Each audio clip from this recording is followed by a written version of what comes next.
Shawn Clark is the head coach at App State as we get ready for the season. We're still about a little less than 2 weeks away.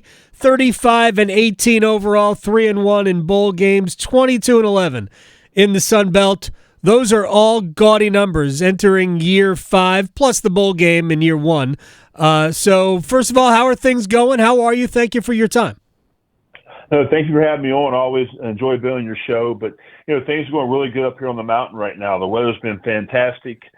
We just finished up fall camp. So the kids are off today, and we start on ETSU tomorrow. So I'm just very excited about this team. It's one of the deepest teams we've had in a long time here as far as depth. We got great players, and we're super excited for the 2024 season. A lot of returning players as well. I have some big picture things for you, but why don't we, since you kind of led us into it, let's talk about the fact that you keep and have maintained a lot of your production from the last couple of years. Yeah, Nate Knoll's gone, but you still have Kanye Roberts there, and you've always been kind of a running back by committee. There's always been multiple players involved in the run game. So how do you guys stack up offensively? I like where we are, and I think it all starts with retaining our coaches first. This is the first time since I've been the head coach that we've been able to retain both offensive and defensive coordinators, and we're one of 25 schools in the country that are returning their head coach, both coordinators and starting quarterback. So anytime you can return your quarterback that threw for record-breaking numbers last year, you have a chance to be successful. And we've added on to that throughout the transfer portal and through high school recruiting. So, again, I mentioned this earlier, our roster's deep right now. We have plenty of guys who can play at this level, and they're just anxious to get started.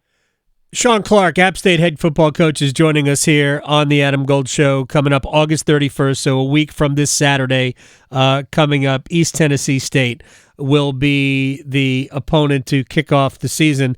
So you mentioned the portal and recruiting and maintaining your coaches, which obviously is very important. Heck, if you just go down, and I know you're going to play him this year, Dabo Sweeney has had to go through a lot of coordinator attrition over the years. It's not easy to overcome.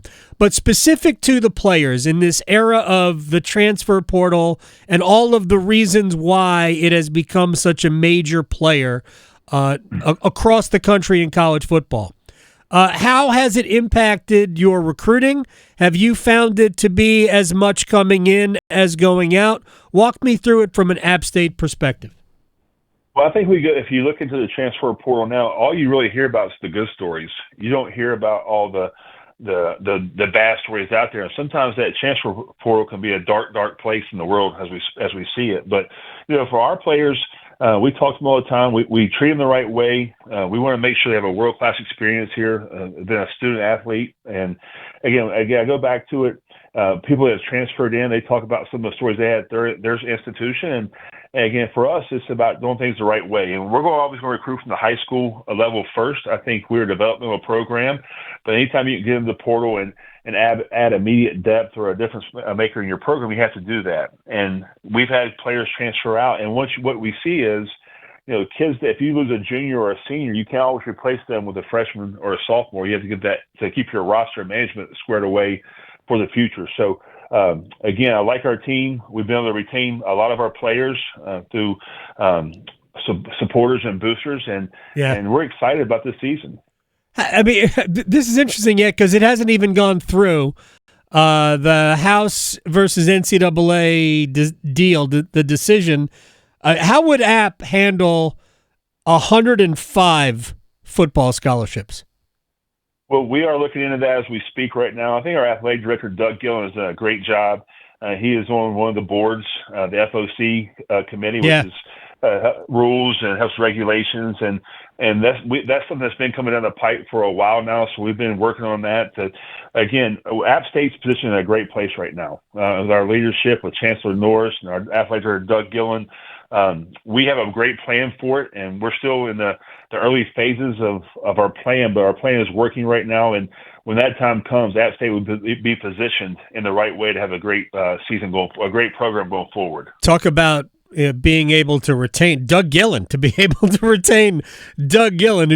done an incredible job as the athletic director. Shawn Clark is joining us here, football coach at App State. It's just funny that you go back maybe 12, 13 years, and App was dealing with, 60 scholarships, and now we're talking about almost doubling that number. But you guys have met every challenge as it pertains to playing at the FBS level. It's interesting. I saw this number that App has the most wins of any program in at this level that has not played in the college football playoff.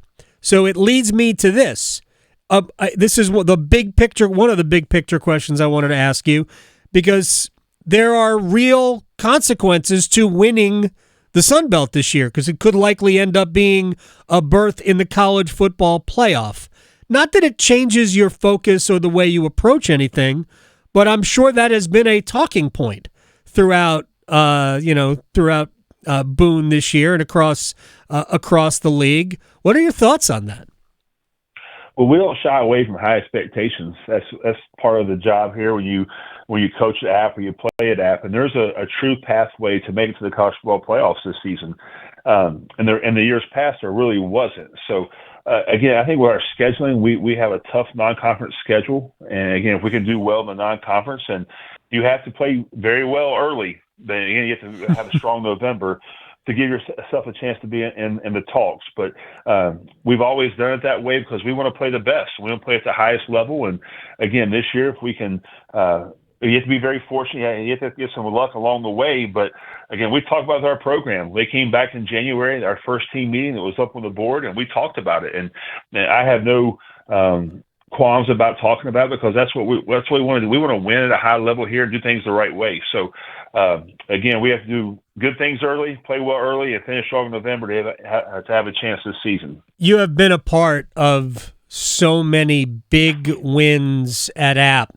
As a head coach, I mean, I'm sure there have been others, but as a head coach, you've been a part of huge wins at App. The thought process about traveling to Clemson. This is week 2. I hope you get everything out of the East Tennessee State game because you're stepping right in it on September 7th at Clemson. The thought process behind that game. Well, again, I like the schedule. I like how we do things here. You want to play at the highest level and play against the best. And what Coach Sweeney's going to do throughout his tenure at Clemson is that's hard to do, and he does things the right way. And again, I think our program is very similar to theirs, and of how we run our business and how we get the right kind of people. But if you want to be the best, you got to play the best, and we'll go out and give it our best effort there on the second Saturday in September. And you guys have you've been to some great places. You've been to College Station. You came down here to Kenan Stadium. But you've also been able to attract those a lot of ACC teams to come up and play at your place. Is Clemson coming up there anytime soon? I wish they would. I don't know. It's our schedule is we're out to like 2032 right now, and so who knows what's going to happen with the landscape of college football. I tell our staff every single month, basically, or every couple of weeks. So this is a 12-round season, and you got to make sure you're in the fight at the very end, and we'll go with next year when that comes. Yeah, no question about it. Also, the game against East Carolina, which is the following week, you have a home date with Liberty. Your non-conference schedule is, as they say, ambitious. Shawn Clark, head coach at App State, is joining us here. Big picture for me, your thoughts on a 12-team college football playoff. Is it obviously there is the opportunity for App or any team from the group of 5 to get in it, but do you think ultimately it's good with everything else that's going on in the sport? Is it good for the overall fabric of the sport, or is it ultimately going to create even more separation? I think it's great for the sport, and you hear all the time people talk about how bad college football is right now. I think it's the best it's ever been. Again, when I played football, we had a 16 playoff system here when I was in the FCS, right. And you can do that. What I don't want to do, I don't want to get away from the bowl games, because you could stub your toe, still have a 9-win season, and you want to play in those bowl games. And those bowl games are important. They're important to our fans. They're important to us as far as developing players through extra practices. It's a reward for a great season, and that's what I don't want to see get away from, because there's so so much to play for in those bowl games. Sometimes people say, well, people opt out, people do this. Well, I don't see it that way. I think it's a reward for your players, it's a reward for your fan base. And we have one of the best college fan bases in all of college football. And we've sold our season tickets out again this year for the third straight year. And so there's a lot of momentum on the mountain. We want to keep that going strong. You guys do a great job up there at Kid Brewer. I appreciate your time, Coach Shawn Clark. App State, it all gets underway August 31st. Before I let you go, real quick, and you can give me no details other than it was handled, but the video went viral of the helmet swinging incident. How did you deal with that as a program? Obviously, nobody wants to see that. I'm sure that everybody is remorseful about it. So, how did you handle it as a coaching staff? Well, first and foremost, we don't condone that here, but there are procedures and policies in place. We handle it the right way, from our athletic director to our chancellor, and we're going to handle everything in-house. And it's a great learning moment for everyone involved. And again, we're going to make sure we do things the right way. But again, we don't condone that, and we have policies and procedures in place, and we follow those. Nobody hurt, though, severely hurt, right? No one was hurt. Good. That's the most important thing. Coach Shawn Clark, App State. I appreciate your time. Good luck against ECU, and then maybe we'll talk to you before the Clemson game. I appreciate it on your show. And again, there's a lot of App Nation listening, so thank you, App Nation, for all you do for our program. They're amazing. I appreciate it. Take care. Thank you.